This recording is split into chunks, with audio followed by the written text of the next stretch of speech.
माला राज्य लक्ष्मी जी, विधायक सुरेश चौहान जी, सभी गणमान्य लोग, भाइयों और बहनों,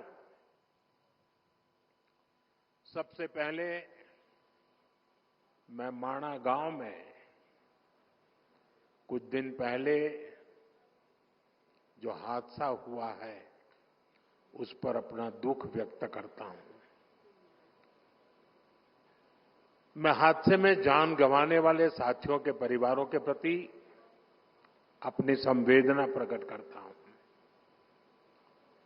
संकट की घड़ी में देश के लोगों ने जो एकजुटता दिखाई है उससे पीड़ित परिवारों को बहुत हौसला मिला है। साथियों, उत्तराखंड की ये भूमि, हमारी ये देवभूमि आध्यात्मिक ऊर्जा से ओतप्रोत है। 4 धाम और अनंत तीर्थों का आशीर्वाद, जीवनदायिनी मां गंगा का ये शीतकालीन गद्दी स्थल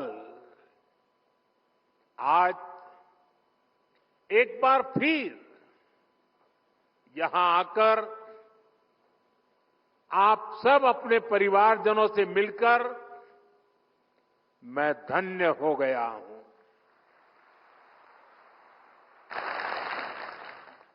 मां गंगा की कृपा से ही मुझे दशकों तक उत्तराखंड की सेवा का सौभाग्य मिला है। मैं मानता हूं उन्हीं के आशीर्वाद से मैं काशी तक पहुंचा और अब सांसद के रूप में काशी की सेवा कर रहा हूं। और इसलिए मैंने काशी में कहा भी था, मुझे मां गंगा ने बुलाया है। और कुछ महीने पहले मुझे ये भी अनुभूति हुई कि जैसे मां गंगा ने मुझे अब गोद ले लिया है, ये मां गंगा की ही दुलार है। अपने इस बच्चे के प्रति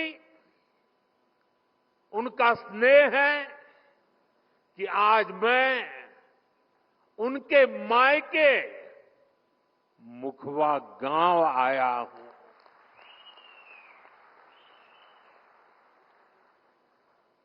यहां मुझे मुखी मठ मुखवा में दर्शन पूजन का भी सौभाग्य प्राप्त हुआ है।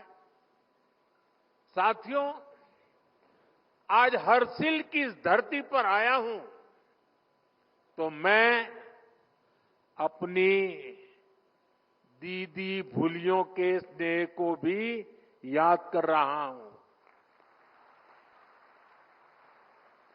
वो मुझे हर्षिल का राजमा और दूसरे लोकल प्रोडक्ट्स भेजती रहती है। आपके इस लगाव और उपहार के लिए मैं आपका आभारी हूं। साथियों, कुछ साल पहले जब मैं बाबा केदारनाथ के दर्शन के लिए बाबा के चरणों में गया था तो बाबा के दर्शन अर्चन के बाद मेरे मुंह से अचानक कुछ भाव प्रकट हुए थे और मैं बोल पड़ा था, ये दशक उत्तराखंड का दशक होगा।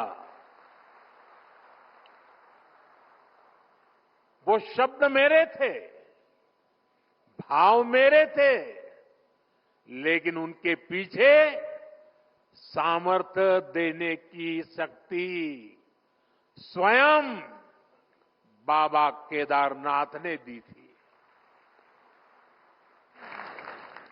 मैं देख रहा हूं बाबा केदार के आशीर्वाद से धीरे धीरे वो शब्द, वो भाव सच्चाई में, हकीकत में बदल रहे हैं। ये दशक उत्तराखंड का बन रहा है।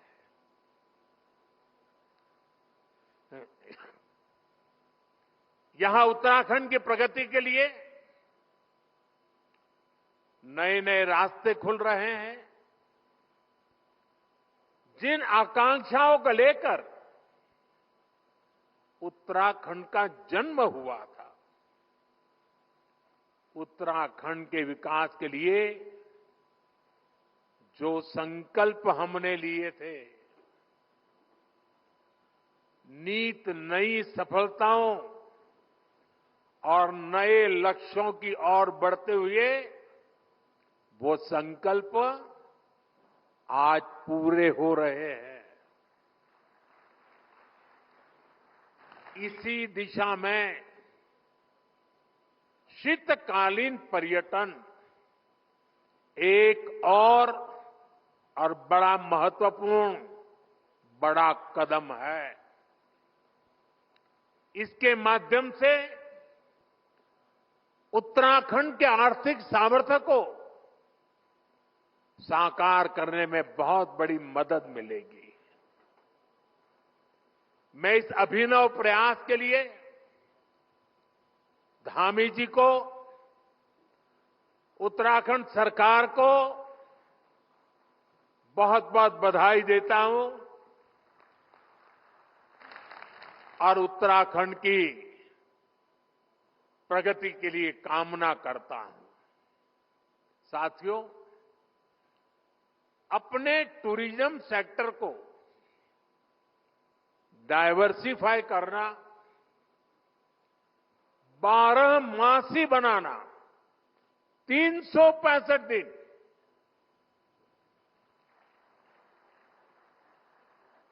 ये उत्तराखंड के लिए बहुत जरूरी है। मैं चाहता हूं कि उत्तराखंड में कोई भी सीजन हो, कोई भी सीजन ऑफ सीजन ना हो। हर सीजन में टूरिज्म ऑन रहे। अब ऑफ नहीं, ऑन का जमाना। अभी पहाड़ों पर पर्यटन सीजन के हिसाब से चलता है। आप सब जानते हैं, मार्च, अप्रैल, मई, जून के महीने में बड़ी संख्या में पर्यटक आते हैं। लेकिन इसके बाद उनकी गिनती बहुत कम हो जाती है।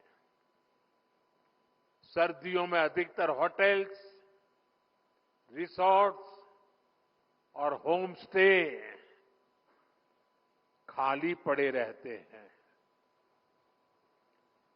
ये असंतुलन उत्तराखंड में साल के एक बड़े हिस्से में आर्थिक सुस्ती ला देता है। इससे पर्यावरण के लिए भी चुनौती पैदा होती है। साथियों, सच्चाई ये है कि अगर देश विदेश के लोग सर्दियों के मौसम में यहां आए तो उन्हें सच्चे अर्थ में देवभूमि की आभा का वास्तविक परिचय मिलेगा। विंटर टूरिज्म में यहां लोगों को ट्रैकिंग, स्कीइंग जैसी एक्टिविटीज का रोमांच सचमुच में रोमांचित कर देगा।